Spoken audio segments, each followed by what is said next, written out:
Hey guys, this is Maria with Entertainment Scoop. We're here with Cindy Kaza today. Hey. Thank you for coming. Thanks for having me. So we want to start by asking you what or how would you define being a medium? So, being a medium, I talk to people who have died. That's what a medium is. But I'm also a psychic, which means I can pick up on past, present, and future. So, it's definitely an interesting life. I talk to dead people for a living, but I love it. So how does this work? Do you like immediately start talking to a person and you feel like a connection? Like what tells you all these, things about that person? Like how do you know? Is that Yeah. I something you mean, can explain? the only way that and I say this to everybody, the only way that a medium can know if the evidence is right is if the person can validate it. So at an event, you'll always hear me saying, "Do you understand? Do you understand?" And I wait to hear a yes or no response because that's the only way you can tell. Otherwise, who knows if it's my imagination, if it's really the person. But I know because of the evidence and the validation that comes through. Yeah. So how did this start? Like an early age, you just figured out, like how did you figure it out? Yeah, when I was 10, there was a girl in my elementary school who passed in a car accident. And I woke up in the middle of the night and she was standing right by my bed, like I'm looking at you. Wow, that's Yeah. And it was like the movie The Sixth Sense, right? So for any child or any person, having that experience is frightening when you don't understand what's happening. So for many years, I tried to push my ability away and I said, I don't want this, I don't want this. And it never went away. And so then in my late teens, I started studying mediumship, metaphysics, energy. And then in my 20s, I started going to mediumship school in England. okay. I didn't. That was Yeah. another of my questions. I didn't know you could do this. So You can. could, if you feel like you have this connection, or you feel or have a sense that someone's there or something, you can actually go to school to like Yeah. learn more about it and develop. Absolutely. And a lot of people go to school for mediumship. It's just that I think in America, a lot of people don't know that that exists, right? Yeah, I don't know. So what happens in school? I go to the Arthur Findlay College. I've been going there for years. And you study mediumship and you study how the information comes through because it comes through many different ways. I like to say it's like playing Pictionary, charades, and telephone because I see images, which is called clairvoyance. I feel, which is clairsentience, and I hear, which is clairaudience. And so oftentimes the information hits me simultaneously. So as a medium, it can be confusing. You have to understand how to work with how the information is coming through. Were you ever scared Yes. of having this ability? Like, were you like, oh, why is this happening? I don't want this to happen. Yeah. Yeah. I mean, and even sometimes now it's difficult because, there was a time in my life where I had a good friend who I sensed he was older. He was one of my teachers, not mediumship, but a teacher in school. And I sensed there was a problem with his heart. And I told him, I said, look, I'm not a doctor. I don't diagnose, but I really am concerned about your heart. You might want to get that looked at. And then he died 2 months later of a heart attack at 59, which is young. And so there are times like that when sometimes I don't like having that ability to predict that. But the positive totally outweighs any negative or fear that I have because I love helping people, and that's why I do this work. Yeah. So, do you choose to tell some things and not others? Like, can you tell if someone's gonna die, if our relationship's gonna last, if a job is gonna work out? Like, can you tell, like, how many different things can you tell? And do you choose, maybe as a professional or because of what you believe in, you choose to share this or not? And how do you choose? Yeah, that's a great question. I mean, I think every medium should use discernment. I don't predict death. So even going back with my teacher, I didn't tell him you're going to die, and I never predict death because I believe in God, and that's a God's thing. It's not my right to say you're going to die on this day. I'll never predict death. As far as relationships and jobs go, I mean, when I do psychic readings, those are, the top two questions: love, work, money. Right. So, I always answer those questions based on what I'm receiving for information. But everybody has free will. And I make that a very strong point that, no matter what I'm telling you, you have free will to make whatever choice in your life you want to make. And that's really important for people to understand. Yeah, because I wanted to ask you this. So I feel like sometimes I've never been to a psychic or anything, so I'm not sure of how it would work with me. I have never had the experience.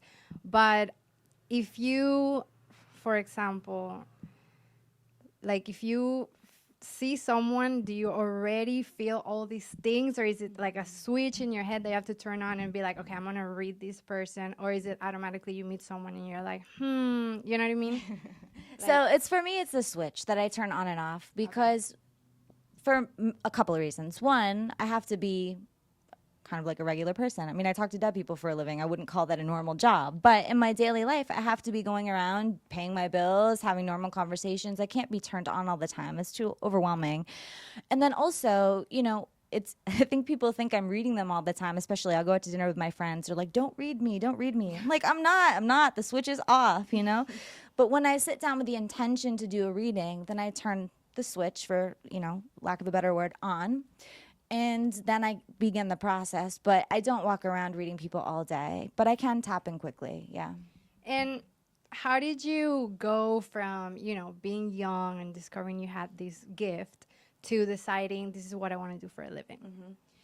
Yeah, for me, it was really a process. I mean, I think for me, there was a time where I made a decision in my life. I was in college and I said, okay, this ability is just getting stronger and I've got to see what's happening with it. So I said, I'm giving myself 1 year to try to build my mediumship career while I'm in school. We'll see what happens. I'm going to work really hard. And if after that year nothing happens, I'll just stay in school and finish my degree. And within that year, my whole life changed. My whole life changed. I started getting booked on live events. I shot a pilot for television. All this stuff started happening. And that's when I said, okay, now that's a sign. Like, this is what I'm supposed to be doing with my life. And then it just took off from there. I've heard about people having experiences kind of like when you fall asleep, then you try to wake up and like your mind is awake, but you literally can't move. So does this have anything to do with, spirits or, someone trying to tell you something, or is it like a myth, or have you heard other things kind of like this that you're like, oh, that doesn't have anything to do with, mediumship? So it's not a myth. That's actually something that's very real, and it's called sleep paralysis. And oftentimes people don't understand that that's a physiological response happening in the body. So what happens is the mind wakes up, but the chemicals of the body are not connected completely with the mind at that moment. So you're awake mentally, but your body can't move. And it's a frightening experience. And oftentimes when people are having that experience, they're very scared. Yeah, it's happened to me, and I was terrified. Because it literally does feel like someone's holding you down. Like, no, you're not going to wake up. You know what I mean? And it's scary. And so, and I know this through research, but also because I had a client come to me one time and she was horrified because she came to me and she said, look, Cindy, my son, he's convinced he's being haunted by demons. It's, for 2 years he's been depressed because he has these horrible visions and he wakes up and he can't move his body and he's convinced something's holding him down. And I said, look, I really want you to research sleep paralysis. It's a real condition that happens to people. And so she went and she researched it and she went and talked to her son, and it changed his life because he was like, that's what I have. Right. I'm not being haunted by demons. It's not happening, because it is a horrifying experience. So does that have something to do with mediumship? 99.9% of the time, no. But I think because the experience is so scary and it really feels like you're being held down, people assume, oh, it must be a paranormal experience. Right. What's like a type of experience that you would describe that, it's related to mediumship? Like, do you, like, maybe if you feel someone or you literally see someone, like you mentioned when you were little, that you saw someone, like, what other things are, like, could be an experience? A lot of things could be experiences. And this is what I tell people too. Like, for example, it's the experiences are a lot more subtle than we think they are, based on what we see on television. So one experience could be you get in your car, maybe your dad just died 2 weeks ago, just an example. You get in your car, you turn on the radio, and all of a sudden your dad's favorite song is blasting, right? Blasting. Right. That to me is an experience. Sometimes people smell cigarette smoke when there's nobody even close to them smoking in the house. They smell perfume, they smell cigarette smoke. They have, feelings. They can feel the person around them. There's so many different ways that we can experience the other side, because everything's energy. Everything's energy. And so I think as human beings, we have to understand how that energy affects us coming from the different dimension. Yeah? Right. So would you say mediumship, it's like mostly related to just having these experiences, or something religious, or something that has to do with energies, like you said? Because there's people who believe in religion, there's people who believe in astrology, there's people who don't believe in astrology.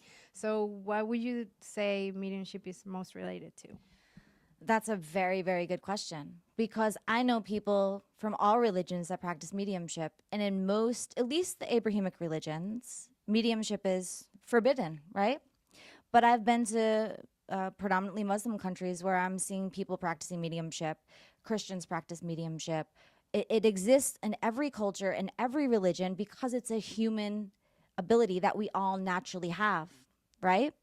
So, what I have noticed in my travels, because I do travel to different countries to actually learn about how mediumship is practiced in different countries, is that the way the mediums work based on their religion or culture, there's usually a different process. Maybe the prayer they say to get into it is different. Maybe the ritual is different. Maybe they're lighting candles. Maybe they're using incense. Maybe the ritual is different, but ultimately, the process or the information should be similar, right? But, and then, you have some religions that do more spell work. Right. It just depends. It depends. But I really believe that it's the same. It's coming from the same source. It's coming from the same place on the other side. Just the way that it's practiced may be slightly different, but the information should be similar if we're all tapping into the same energy. So, when you are, trying to help somebody maybe connect with someone who passed away, do you like literally talk to this person, or how do you, deliver a message maybe? From somebody on the other side? Yes. Yeah. So the way that it works, it's like playing Pictionary, charades, and telephone simultaneously. So what happens usually is I'll be reading for somebody and I'll say, look, I've got your dad here. He's showing me that he drove a Corvette. This is an example because I'm seeing an image of a Corvette. He's telling me because I'm hearing him say hi to your brother for me, or I'll hear a name and then I'll say, oh, he's making me feel like, he wants to apologize for not having said goodbye to you, right? So it hits me in a few different ways. And so I just explain which sensation that I'm having based on how the energy and the information is coming through. Yeah. Well, thank you so much for your time. Thank you for sitting with having me. us. Thank you. Do you have any Twitter, Instagram, social media you'd like to share so that people can follow you and see maybe your show dates, etc.? Yeah. MediumCindyKaza.com is my website. Facebook, Medium Cindy Kaza. Twitter, Medium Cindy Kaza, all the same. You can check me out. I'm on tour around the United States. So come to one of my shows.